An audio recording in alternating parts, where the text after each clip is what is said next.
Hello student, हम लोग पढ़ रहे हैं ecology and environment biology. Ecology के लास्ट क्लास में हम लोगों ने पढ़ लिया था फॉस्फोरस साइकिल के बारे में, और हम लोगों ने बता दिया था कि जो फॉस्फोरस साइकिल होता है वो कौन सा चक्र है, अवसादी चक्र है। इट मीन्स जो फॉस्फोरस साइकिल होता है वो कहाँ पे स्टार्ट होता है, स्थल के ऊपर स्टार्ट होता है। और आज हम बात करेंगे ऑक्सीजन साइकिल के बारे में या O2 साइकिल के बारे में। तो देखिए स्टूडेंट, क्या होता है O2 साइकिल। आज हम बात करेंगे O2 साइकिल के बारे में। तो जो O2 साइकिल है, फर्स्टली हम लोग जान लेते हैं कि ये कौन सा साइकिल है। जैसा कि हम लोग जानते हैं कि जो साइकिल्स होते हैं या बायोजियोकेमिकल जो साइकिल्स होते हैं वो कितने टाइप्स के बताए थे, 3 टाइप्स के बताए थे। कौन कौन सा, जलीय चक्र, सेकंड था अपना वायुमंडलीय या गैसीय चक्र, और थर्ड था अपना अवसादी चक्र। ठीक है, तो O2 साइकिल है, we all know that O2 is gas. O2 क्या है, गैस है। तो जो O2 साइकिल है वो कौन सा चक्र होगा, it is a gases cycle. या कैसा चक्र है भाई, गैसीय चक्र है। गैसीय चक्र होने के साथ साथ वी ऑल नो दैट कि जो ऑक्सीजन का जो परसेंट है इन एटमॉस्फेयर वो कितना है, 21%। कितना है भाई, 21% है। और हम लोग जानते हैं जो नाइट्रोजन का जो परसेंट है वो कितना है, 78%। और 1% में जो आती है वो आती है अदर गैसेस या दूसरी गैस। इसमें क्या आएगा, नाइट्रोजन। 78% क्या है, नाइट्रोजन, एंड 21% क्या है, ऑक्सीजन। ओके स्टूडेंट, नेक्स्ट अगर हम बात करें तो जो ऑक्सीजन होती है वो सभी जीवों के लिए जरूरी है। इसके साथ साथ सभी प्लांट्स के लिए भी जो O2 होती है वो मेन इम्पोर्टेंट रोल प्ले करती है। जो ऑक्सीजन होती है वो जीवों की सभी उपापचय क्रियाओं को पूर्ण करने के लिए अत्यंत क्या होती है, आवश्यक होती है। क्लियर है, क्योंकि विदाउट O2 के मोस्टली जो रेस्पिरेशन की जो क्रिया होती है वो किसके द्वारा होती है, O2 की प्रेजेंस में। जो O2 होगा तो या O2 के साथ जो रेस्पिरेशन होता है वो होता है ऑक्सीश्वसन। क्या कहेंगे उसे, ऑक्सीश्वसन। और जो O2 के एब्सेंस में जो श्वसन होता है उसे कहते हैं अनोक्सीश्वसन। लेकिन जो मोस्टली जो जीव होते हैं या मोस्टली जो ऑर्गेनिज्म होते हैं वो करते हैं जो रेस्पिरेशन, उसमें क्या यूज करते हैं, O2 यूज करते हैं। इस प्रकार हम कह सकते हैं कि जो O2 है वो मेन इम्पोर्टेंट कंपोनेंट है या मेन इम्पोर्टेंट घटक है। किसके लिए, सभी जीवों के लिए। इसके द्वारा एनर्जी का क्या होता है, फॉर्मेशन। क्योंकि जो फूड होगा वो O2 के प्रेजेंस में क्या होगा, टूटेगा और एनर्जी का क्या करेगा, फॉर्मेशन करेगा। तो अब हम बनाते हैं O2 साइकिल। जो O2 साइकिल है वो कौन सा साइकिल है भाई, एटमॉस्फेरिक साइकिल। तो एटमॉस्फेयर से स्टार्ट होगा, विभिन्न जीवों के थ्रू पास अवे होता हुआ या पास आउट होता हुआ वापस से कहा चला जाएगा, इन एटमॉस्फेयर। और हमारा जो O2 साइकिल है वो क्या हो जाएगा, कंप्लीट। क्योंकि हम सभी जानते हैं साइकिल कैसे चलता है, जहां से प्रारंभ होके अंत में उसी स्थान पर वापस चला जाता है। तो बताते हैं हम O2 साइकिल।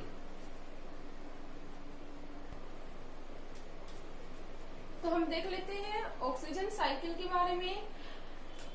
फर्स्टली हम बात करते हैं एटमॉस्फेरिक ऑक्सीजन की।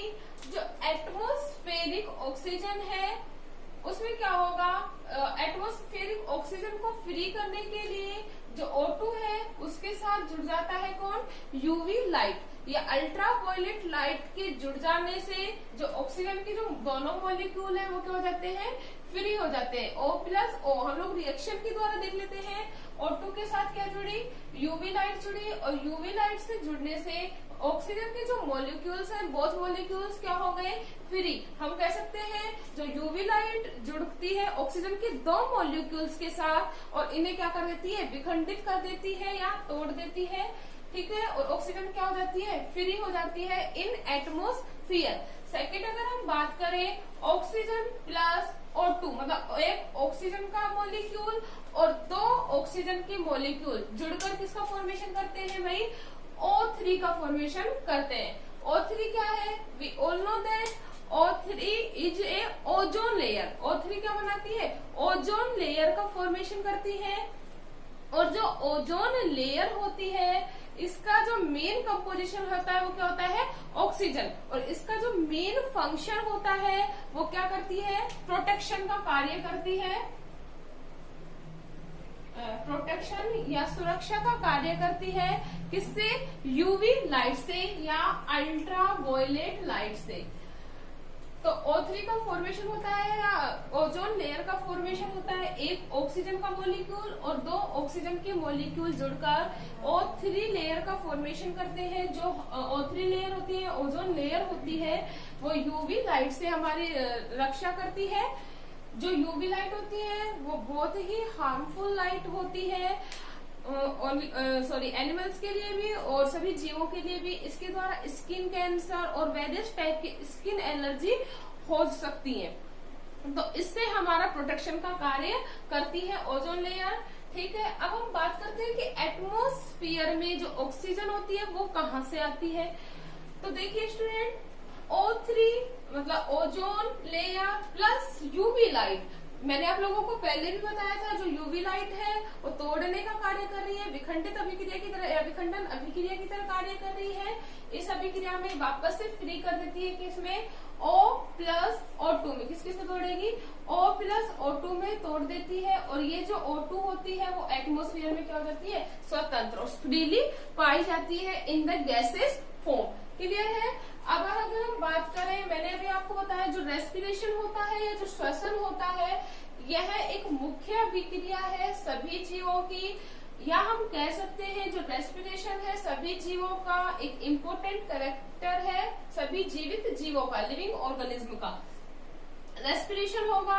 रेस्पिरेशन के थ्रू आउट क्या होता है, जो फूड होता है वो क्या होता है, टूटता है, विखंडित होता है और किसका फॉर्मेशन करता है, एनर्जी का फॉर्मेशन करता है। और CO2 क्या होती है भाई, फ्री हो जाती है। ठीक है, अब ये CO2 फ्री हो गई, CO2 फ्री होकर कहाँ चल जाती है, इन एटमोस्फियर या विभिन्न प्रकार की जो कंबक्शन या दहन की जो क्रिया होती है इसमें यूज कर ली जाती है। रेस्पिरेशन के बाद अगर हम बात करें वाटर, तो देखिए स्टूडेंट, जो वाटर है, वाटर का अगर हम कंपोजिशन की बात करें तो जो वाटर होता है इसमें दो क्या पाए जाते हैं, हाइड्रोजन के मॉलिक्यूल, और एक क्या पाया जाता है, ऑक्सीजन का मॉलिक्यूल्स पाया जाता है। तो जो वाटर है इसमें भी क्या प्रेजेंट होती है, ऑक्सीजन प्रेजेंट होती है। वाटर है सभी जीवों का, हम लोग जानते हैं जो वाटर है वो भी सभी जीवों की उपापचयी क्रियाओं में काम आने वाला पदार्थ होता है। ठीक है, वाटर के बाद वाटर और वाटर के द्वारा या वाटर के साथ जुड़कर प्लांट्स में क्या पाई जाती है, फोटोसिंथेसिस की प्रोसेस या प्रकाश संश्लेषण की अभिक्रिया पाई जाती है। We all know that photosynthesis की प्रोसेस के द्वारा जो प्लांट्स होते हैं वो किसका फॉर्मेशन करते हैं, फूड का फॉर्मेशन करते हैं। और O2 क्या करते हैं, रिलीज करते हैं या मुक्त करते हैं। और किसको यूज करते हैं, वाटर और CO2 को यूज करते हैं इन फोटोसिंथेसिस प्रोसेस या प्रकाश संश्लेषण की क्रिया में। तो हम देख सकते हैं फोटोसिंथेसिस की क्रिया में किसका फॉर्मेशन किया, एक तो फूड का फॉर्मेशन किया और अदर किसका, O2 क्या हो गई, रिलीज हो गई या मुक्त हो गई। और किसको यूज किया, CO2 को यूज किया। और जो ये O2 होती है वो जीवों के द्वारा उपयोग कर ली जाती है और जो बची हुई जो O2 है वो वापस से कहाँ चली जाती है, इन एटमोस्फियर। तो ये था हमारा ऑक्सीजन साइकिल। देखिए एटमोस्फियर से स्टार्ट हुआ और वापस फोटोसिंथेसिस की क्रिया के द्वारा जो रिलीज हुई ऑक्सीजन है वो वापस से फ्री होकर कहाँ चली गई, इन एटमोस्फियर। और कुछ परसेंट जो होती है वो जीवों के द्वारा यूज कर ली जाती है। क्लियर है। अब हम इसे रिएक्शन के द्वारा समझते हैं। रेस्पिरेशन की जो क्रिया होती है इसमें क्या टूटेगा, ग्लूकोज अणु। हम लोग सभी जानते हैं जो ग्लूकोज होता है, ग्लूकोज एनर्जी का क्या करता है, फॉर्मेशन करता है। ग्लूकोज मॉलिक्यूल के साथ कितने अणु जुड़ जाते हैं, 6 अणु ऑक्सीजन के जुड़ते हैं और क्या बनती है 6CO2 प्लस 6H2O और किसका फॉर्मेशन हो जाता है, एनर्जी का फॉर्मेशन हो जाता है। ठीक है, इसी प्रकार अगर हम बात करें फोटोसिंथेसिस की या प्रकाश संश्लेषण की, तो प्रकाश संश्लेषण में भी हम लोगों को पता है जो प्लांट्स होते हैं वो किसको CO2 और वाटर को यूज करके लाइट की प्रेजेंस में किसका फॉर्मेशन करते हैं, ग्लूकोज या फूड का फॉर्मेशन करते हैं और O2 क्या करते हैं, रिलीज करते हैं। तो देखिए रिएक्शन 6CO2 प्लस कितने अणु जुड़े 6H2O प्लस लाइट, कौन सी लाइट, सनलाइट की प्रेजेंस में क्या बनाया, ग्लूकोज 6H12O6 और प्लस क्या बनाते हैं 6 मॉलिक्यूल्स ऑक्सीजन के बनाते हैं और ये ऑक्सीजन बेसिस टाइप की मेटाबॉलिक जो रिएक्शन है उनमें क्या कर ली जाती है, यूज कर ली जाती है। क्लियर है?